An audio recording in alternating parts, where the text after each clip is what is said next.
రాహుల్ గాంధీ గారికి ఒక కమిట్మెంట్ ఉన్నది. ఏదన్నా మాట అంటే మాట నిలుపుకునే తత్వం అది ఇందిరాగాంధీ కుటుంబంలోనే ఉన్నది. గతంలో సోనియా గాంధీ గారు ఏ విధంగానైతే తెలంగాణ ఇస్తారన్నది ఇచ్చి తీరింది, అదేవిధంగా ఇవాళ 6th డిక్లరేషన్ తర్వాత ప్రజలు తప్పనిసరిగా కాంగ్రెస్కు పట్టం కట్టారు. అదేవిధంగా రాహుల్ గాంధీ గారు మళ్ళీ రిపీట్కి చేశారు. మేము పవర్లు వస్తే బడుగు బలహీన వర్గాలకు, బీసీ ఎస్సీలకు సరి అయిన న్యాయం జరగాలంటే వాళ్ళది క్యాస్ట్ వైజ్ సెన్సస్ చేయగలుగుతాం, మా ప్రభుత్వంలో వచ్చిన వెంటనే చేస్తున్నారు.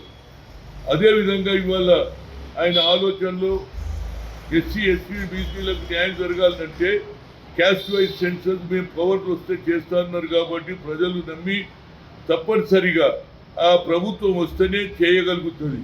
అదే నరేంద్ర మోడీకి 3 సార్లు ఓబీసీ ఎంపీస్ కన్వీనర్గా కలిసిన క్యాస్ట్ వైజ్ సెన్సస్ అడిగాం, మా జనాభా ప్రాతిపదికగా మినిస్ట్రీ చేయమన్నాం, ఏది కూడా చేయలేదు ఆయన.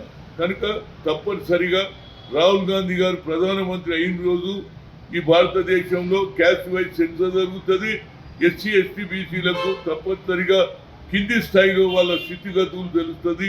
కనుక వచ్చే పార్లమెంట్ ఎన్నికల్లో రాహుల్ గాంధీని, కాంగ్రెస్ పార్టీని గెలిపించగలిగితే, ఇండియా కూటమిని గెలిపించగలిగితే తప్పనిసరిగా బీసీ ఎస్సీ ఎస్టీలకు క్యాస్ట్ వైజ్ సెన్సస్ జరుగుతూనే మనకు ప్రమోషన్ కానీ మన జీవితంలో మార్పు వస్తుంది. కాబట్టి ప్రతి ఒక్కరు కూడా నమ్మి రాహుల్ గాంధీ గారి నాయకత్వాన్ని బలపరచాలి, ఇండియా కూటమిని బలపరచాలని కోరుతున్నా. తప్పనిసరిగా ఆయన వస్తేనే పేద ప్రజలకు న్యాయం జరుగుతుంది అనేది యాజ్ ఎ ఓబీసీ ఎంపీ మాజీ కన్వీనర్గా నేను ప్రజలకు రిక్వెస్ట్ చేస్తున్నా. తప్పనిసరిగా వచ్చే పార్లమెంట్ ఎన్నికల్లో ఇండియా కూటమిని, రాహుల్ గాంధీని ప్రధానమంత్రి చేయాలని కోరుతున్నా.